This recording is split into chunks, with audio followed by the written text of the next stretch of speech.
안녕하십니까. 매의 눈으로 세상의 흐름을 읽어드리는 Y타임스 정세 분석의 추북일입니다. 중화권에서 갑자기 중국 서열 4위면서 중앙정치국 상무위원인 왕량이 갑자기 부상을 하고 있습니다. 특히 이 왕량의 부각 시점이 이 메이다이어 회의 직후라는 점에서 이 당 원로들하고 이 왕량의 거취에 대해서 논의가 이루어졌을 가능성이 있다. 이런 추측까지 나오면서 이 왕량이 과연 어디까지 부상할 것인가, 여기에 대한 관심이 집중되고 있는 겁니다.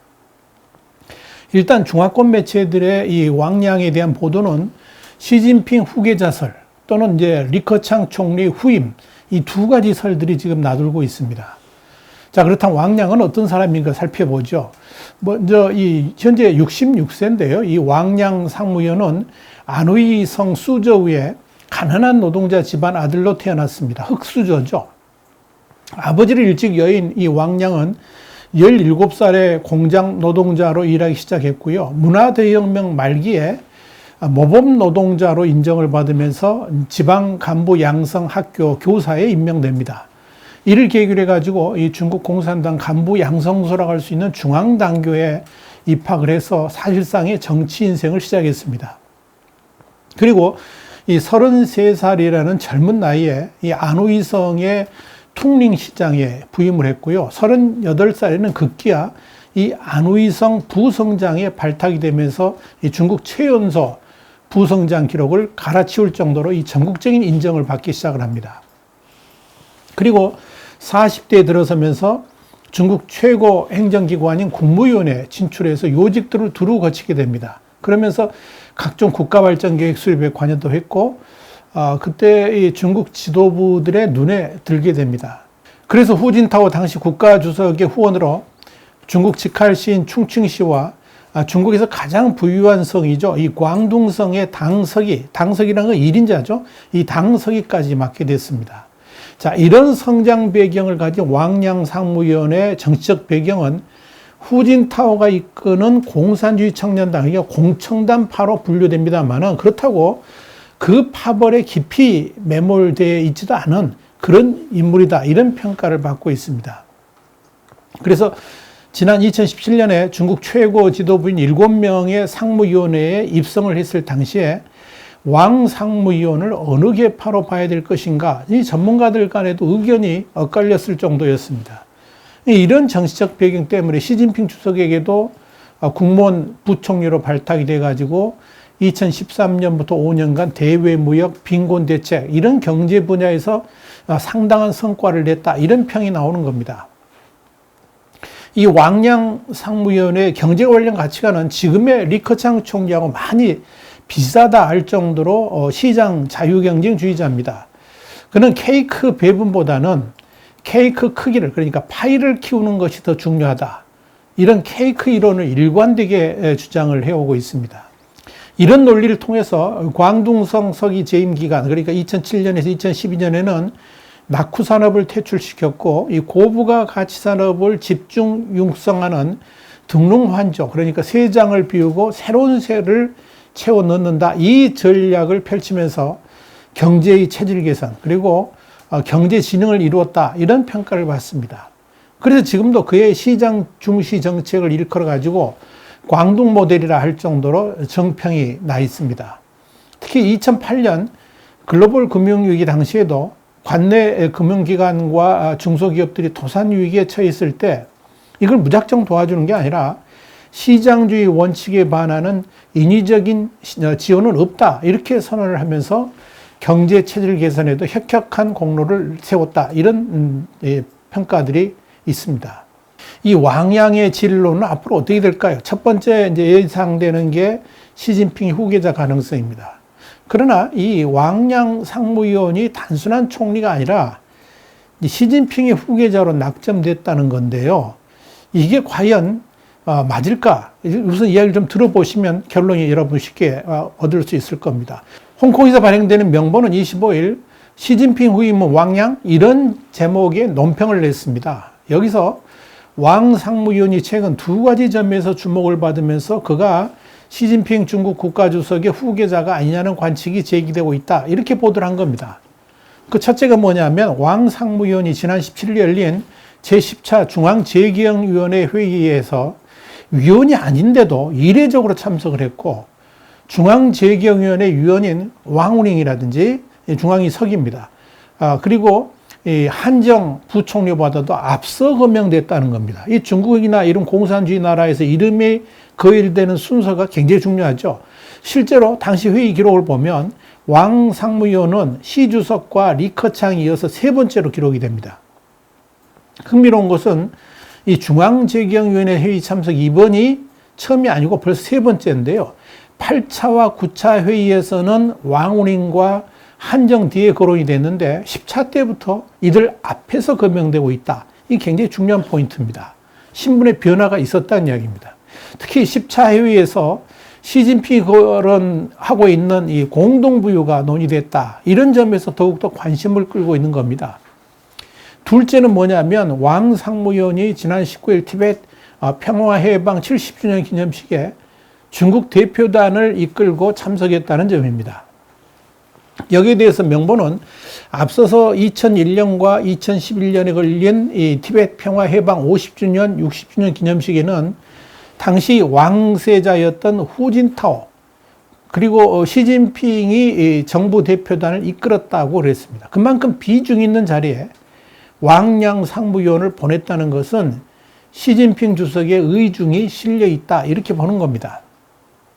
실제로 지난 19일 열렸던 이 티베트 병합 70주년 기념행사는 거의 시진핑 주석급의 예우를 받는 그런 왕양의 모습을 확인할 수가 있었습니다. 자, 이런 시진핑 후계자로서의 왕양론은 특히 대만 매체들 사이에 강력하게 흘러나옵니다. 그 중심에 서 있는 매체가 바로 대만 자유시보입니다. 이 대만 자유시보는 23일 티베트 병합 70주년 기념행사에 왕양이 헤드로 참석한 것은 왕양이 시진핑 후계자로서 등극했다는 징조다 그랬습니다. 그러면서 이 메이다이어 회의 이후에 시진핑이 미국과 충돌 상황에 지금 직면해 있는데 이런 것에 대한 책임론, 이런 것 때문에 권력 투쟁에서 패배설이 촉발된 바 있다 그랬습니다. 그 여파로서 나타난 증거다 이렇게 주장을 한 겁니다. 또한 이 메이다이어 회의 이후에 시진핑 주석은 자맹을 하는 반면에 왕 상무위원은 대외 행보에 적극적이다 그랬습니다. 그러면서 그가 중국의 차기 지도자가 될 정황들이 포착되고 있다라고 보도를 한 겁니다. 그러면서 자유시보는 시진핑이 과연 권력을 넘겨줄지는 의문이다 이런 단서를 붙였습니다. 프랑스 국제라디오 방송의 중국판도 25일 이런 보도를 했습니다. 메이다이어 회의 이후에 익명의 고위급 인사로부터 왕양 상무위원이 시 주석의 후계자가 될 수 있다는 정보를 들었다 그러면서 이런 정보가 미중 간 충돌 시점에서 미국의 분위기를 떠보려고 하는 시도일 수도 있다 이렇게 보도를 했습니다. 두 번째 진로는 차기 총리의 가능성입니다. 그러니까 이런 후계자론, 왕양의 시진핑 후계자론에 대한 비판이 만만치 않다는 거죠. 앞서 언급했던 이 홍콩의 명보는 왕 상무위원회 시 주석 후계자론이 퍼지고 있는데 실상은 허점이 많은 주장이다 이렇게 지적을 한 겁니다. 명보는 우선 2018년 개헌으로 국가주석의 이연임 제한 조항이 폐지된 상황에서 시 주석이 내년 공산당 20차 당 대회에서 지휘봉을 넘길지 의문이라 그랬습니다. 그러면서 이 시 주석의 건강에 문제가 없는 한 그가 물러날 가능성은 희박하다라고 주장을 한 겁니다. 이어서 무엇보다도 왕 상무위원은 시 주석보다 겨우 2살 아래인데, 그러니까 2살밖에 어리지 않다는 거죠. 그런 사람이 후계자로서 이렇게 안 된다는 거죠. 나이가 우선 조건에 부합하지 않는다 이렇게 주장을 한 겁니다. 그렇기 때문에 이 왕양의 시진핑 후계자로는 허술한 근거들에 기반한 소문이라 그랬습니다. 그러면서 왕 상무위원이 아무리 정계에서 주목받는 인물이라 할지라도 시진핑의 후계자라고 단정 지을 수 있는 상황은 전혀 아니다라고 보도를 했습니다. 그러면서 명보는 10주년 단위로 성대하게 치러지는 티베트 기념일 행사에 왕양이 참석한 데 대해서도 과거에 정부 대표로 참석한 정치인들의 서열이 들쑥날쑥해서 이를 왕세자의 징표라고 말하기는 어렵다라고 지적을 했습니다. 더불어서 왕 상무위원이 현재 맡고 있는 중국 인민정치협상회의 주석의 일반적인 대외 업무에 티베트 주요 행사 방문이 포함되어 있기 때문에 여기에 크게 의미를 부여할 필요는 없다라고 지적을 했습니다. 또한 왕양 상무위원이 중앙재경위원회 회의에 참석한 이유에 대해서도 그가 부총리 시절에 주력했던 이 농촌 지역의 빈곤 퇴치 문제가 당시 회의의 주요 주제였기 때문에 역시 큰 의미를 부여할 필요는 없다라고 설명을 했습니다. 그러면서 명분은 일부 분석가들은 왕 상무위원이 시 주석을 잇는 것은 불가능하지만 리커창 총리를 승계할 가능성은 배제할 수 없다고 본다라고 전했습니다.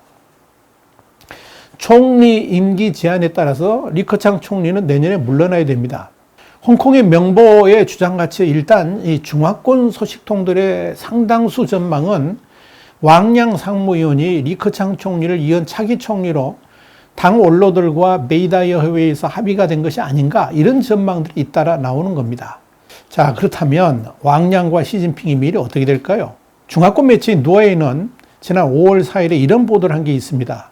누가 시진핑의 잠재적 후계자인가 이런 기사를 실었는데요.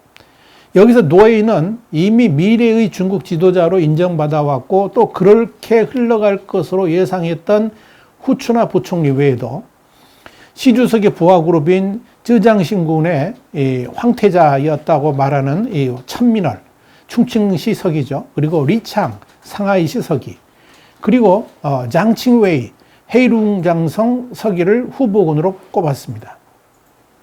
특히 1960년생 이 천민얼은 시진핑이 키우는 중요한 아주 후계자로 꼽힌다 이렇게 봤습니다. 그리고 1959년생인 리창은 시 주석이 저장성 1인자 시절에 당 비서장을 역임한 전력이 있기 때문에 주목해야 된다라고 봤습니다.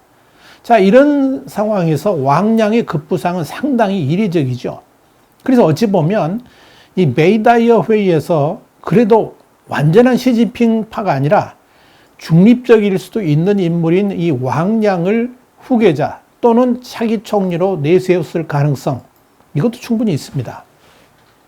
그런데 설사 시진핑 주석이 왕양을 후계자로 내세운다 할지라도 꼼수를 부릴 가능성이 오히려 크다. 저는 그렇게 전망을 합니다. 그러니까 이 미중 충돌 상황에서 중국의 위기가 점차 현실로 다가오니까 이런 중국의 몰락을 막기 위해서 미국과의 타협판으로 시진핑 주석의 사임을 내놓을 가능성이 있다 하는 이야기입니다. 그러나 이건 결코 시진핑이 원하는 방식이 아니죠. 그래서 어쩔 수 없이 국가 주석직을 물러난다 할지라도 당 총석이라든지 군사의 주석직은 유지를 하면서 사실상 수렴청정을 할 가능성이 충분하다 하는 이야기입니다. 이미 수많은 적을 양산한 시진핑 주석이 권좌에서 내려오게 되면 즉각적인 보복을 당할 가능성이 충분히 있습니다. 그래서 은퇴 이후의 안전보장을 위해서라도 그가 막후 실권을 가진 채 명목상으로 국가주석직만 내놓을 가능성이 대두되고 있는 겁니다. 사실 중국에서의 국가주석은 국가를 대표하는 얼굴마담에 불과합니다. 당이 정부를 영도한다는 이당 영정 원칙에 따라서 중국 공산당 총서기는 국가주석보다 우위에 있기 때문에 그렇죠. 시진핑의 공식 호칭도 당 총서기, 그 다음에 국가주석 순서가 그렇습니다. 그런데 이 막강한 당 총서기직은 임기 제한도 없습니다. 총서기에 관해서 규정한 당장 제3장 제23조는 어떻게 명시가 되어 있냐면 당의 중앙정치국, 중앙정치국 상무위원회와 중앙위원회 총서기는 중앙위원회 전체회의로 선출한다. 중앙위원회 총서기는 중앙정치국 회의와 중앙정치국 상무위원회 소집을 책임지고 중앙서기처의 업무를 주재한다. 이 내용이 전부입니다. 그렇기 때문에 만약에 시진핑 주석이 미국과의 갈등 상황 등을 고려해가지고 국가주석직은 물러나고 후계자인 것처럼 왕양 또는 제3의 인물을 내세운다 할지라도 당의 총서기직을 유지하면서 실권을 행사할 가능성은 충분히 있다 하는 그런 이야기입니다. 그러나 현재 중국의 흐름은 이런 꼼수조차 시도하지 않을 가능성이 충분히 있습니다. 시진핑은 이미 마오쩌둥의 반열을 올라섰고요. 시진핑 사상연구원이 우죽순 생기고 있습니다. 그러니까 이미 신격화 및 우상화 작업에 들어갔다 하는 의미죠. 이건 시진핑 주석이 누가 뭐래도 장기 집권으로 가겠다는 신호입니다. 그래서 현재 상황에서는 왕량이 급부상한다 할지라도 총리직으로 기용돼 가지고 국가 경영의 책임을 좀 더 부여하는 방향으로 마무리될 가능성이 높지 않나 그렇게 봅니다. 중국 경제가 설사 위기에 빠지더라도 희생양을 삼을 제목도 또 필요하지 않겠습니까? 그래서 왕량을 총리로 세울 가능성 있다. 저는 그렇게 보는 겁니다. 어찌됐건 중국의 권력 구도는 출렁이고 있습니다. 겉으로는 잔잔한 파도일지 모르겠지만 그 뒤에 따르는 이한류 파도, 그러니까 거꾸로 치는 역파도 같이 언제 어떤 방식으로 중국의 정치를 뒤흔들지도 모를 겁니다. 중국이 지금 그런 상황인 것으로 보입니다. 와이타임 정세 분석이었습니다. 다음 시간에 다시 뵙겠습니다. 감사합니다.